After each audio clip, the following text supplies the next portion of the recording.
All right, that is the designer chair right there. Right next to the guacamole, which is now gone, and chips.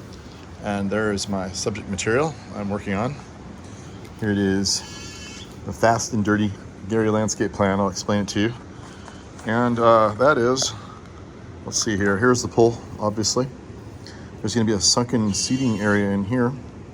The infinity edge pool will be spilling over here. Fire feature in the middle, stairs leading down. How do you connect this very large nick-infested patio, which has plenty of living area out of the sun because it's covered with this new feature here? Apparently there will be a roof, a shade roof over this. I'm not sure how big. So what I have done here is figured out, okay, well, this is just taking a stab in the dark. There's an existing pathway over here. There's some existing Cocothrynax palms on this side, which is a really nicely scaled, slow-growing palm that should stay in a manageable size for a really long time. And I want to have some continuity running across this pathway. Scott was thinking about ripping the pathway out. I'm like, no, save it. It's fine. There it is, right there. Why unnecessarily murder perfectly good hardscape if you can work with it, is my motto. So, anyway, what I've come up with while sitting in this beautiful chair is a center entry here. Now, I think the intent was to center this whole pool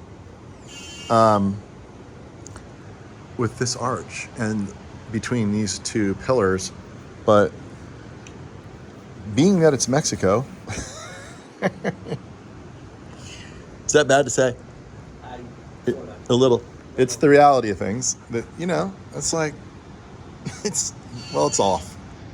The whole pool is this way. You can see, I noticed this right away when I got here. I'm a stickler for this kind of thing. See how that line lines up? That line right there, right here, lines up with my pencil. Where's my pencil? Where is it? There, right there. Okay, which does not line up with this pillar. Okay, it's to the right of it, right?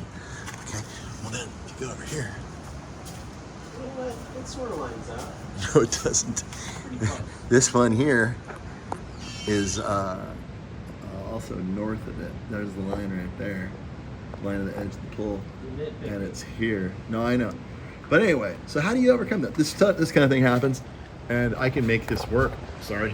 I can make this work, and nobody will ever know. What it sort of precludes is a symmetrical entrance out here. So I don't like symmetry anyway, and so I would rather have it like kind of natural and flowing. And so that's what I'm doing. This gives us another reason to do that now, because if you do natural and flowing, you'll have no idea that is off. You'll only have an idea if it's off if you try to create a perfectly symmetrical entry that leads directly to the pool, because it's going to have to be offset somehow. I'm going to draw a little plan for that scenario. It'll be cool as can be for symmetry, but it's going to be some broken symmetry. So here we go. So we've got the center path coming out. It leads over to here. There's actually a staircase in this area here leading into the pool, and it's on this corner. So the pathway is both. I figured if you run up from the beach, you want to run in, get in the pool. You want to run this way, get into the pool. So it's leading to this corner. I'm not sure exactly how it'll work out, but that's how I drew it. Then we have obviously the grand entrance to the center, which you won't even know is slightly off because of this nice organic flow. And then of course we need to there's like a pool deck up here apparently. I have access to that. Then it rolls around the side here. Right now it's just kind of grass. And so we roll this pathway around the back. And then I'm gonna just kind of pick up the natural grass of things and roll that down the slope. I am gonna look down here to see how this integrates. There is a pool equipment. This is for pool equipment underneath this deck. They need access, so I have to figure out how to provide that in here, but I also want to plant some plants around the front. So we're gonna go look at that right now. And my alternate plan will be, where is it? Making another one here. That'll be the symmetrical version. But let's go take a walk. There's also something very clever out here that I just noticed. So, what do we have around the side of this thing? This is so exciting. So exciting. It's going to really make this place come together. Here is the back side to it. You can see it's kind of nice to have this rolling turf everywhere. And I'm thinking there's probably going to be some nice tile maybe on the back of that. I'm not sure how that's going to look. But I think it would be nice to just soften it with just a bed of some plants around here, maybe sort of short and colorful ground covers. That way you could look right over them. And then, you just kind of hides the back structure a little bit. That back edge is going to be really pretty because it'll be having water come over it for infinity edge. But one thing they did here, which is really clever, and I thought, take a look at this. This is really clever. We all know that wood will rot in the ground. And I thought, oh no, my buddy just put in all these beautiful wooden fence posts. And they're only going to last maybe, I don't know, 10 years here because it's so wet and humid. But beautiful wood, right? Look at that beautiful wood. So, oh well. But then they added more of these today, except the ones they added up here, well, they're white. I thought, that's curious. Not only are they white, that's PVC pipe. Then I thought, I wonder if they played a little trick on us. In Mexico, they have extremely clever things they do. Let me show you this clever thing they did. They basically used the pipe as a form and filled it full of concrete. And they just painted it to look like wood. Isn't that just the greatest thing ever? Look, and there's you can see the big foundation for these things. Each one of them is this is a 1,000-year solution right here versus a 10-year wood solution. I love this idea. I swear, down here, they do some extremely ingenious things. Sometimes they get the pulls a little off, no problema. But here, this is absolutely genius. I've never seen this done before. They've got the concrete below the surface, so that way you can have enough dirt to put in here to have grass successfully grow right on the edge of the post. And with a wooden post, if you were to put your concrete down here, you'd have to have it come all the way up and bubble out to shed the rain so you don't get rot in here and the whole thing would break right here. But with this system here, there's nothing here. Everything is inert. The concrete's inert, the plastic's inert. And so that will be a fantastic solution.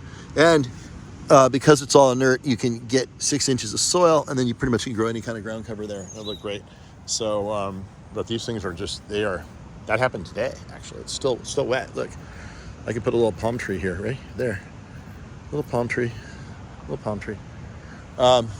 Anyway, so that's a pretty fantastic solution. So I'm not sure what's going to go in between these for the lateral parts, but I'm sure they're going to think of something just as ingenious. So there you go. There's your fence posts. You can make them look beautiful wood. Just fill your concrete inside the plastic tubes. Make a nice little footing in the bottom. You also want to have some rebar. You just need one piece of rebar sticking out, probably a 1/2 inch, maybe 5/8. 5/8 would be better, all the way up the middle. And then make sure it stays in the middle as you fill your concrete up. And then you've got yourself an indestructible fence forever. And that's pretty much the state of the project at the moment. Let me show you the rest of this plan. And what I have here is I'm not really, just gonna have a plant list of things you can add in, just freestyle. But one thing that's going on is I've created some shading, which denotes different size plants. So all along the edge of the pathway, you're gonna have some very low ground covers, really low, like a foot, maybe 18 inches at the most. Okay, and that goes along for here, wraps around a little bit there, and comes around this way, goes all the way around, wraps all the way around. And then you have everywhere else, well, here are the Cocothrynax palms. I brought them across the pathway, cluster of 3 on this side, cluster of 3 here, and cluster of 3 here. I have Adenidia, the Christmas palm, here and here, with the idea that they really don't get too big and blocky of view.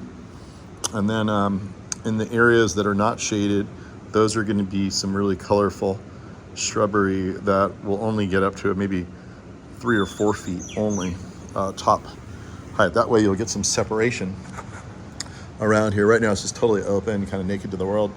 Your eye will get focused through here. You'll feel a little bit of separation between that pathway. The pool will feel some separation. When you're sitting in the pool, you don't really want these people walking by to see you until they get in with you. You want it to be a surprise. So on that side of the pool, you're going to get some vegetation. And that's kind of like the design theory. This is basically about a 15-minute design. This is how I roll because I don't have any time for anything more elaborate than this. Hope Scott likes it. All right, that's it.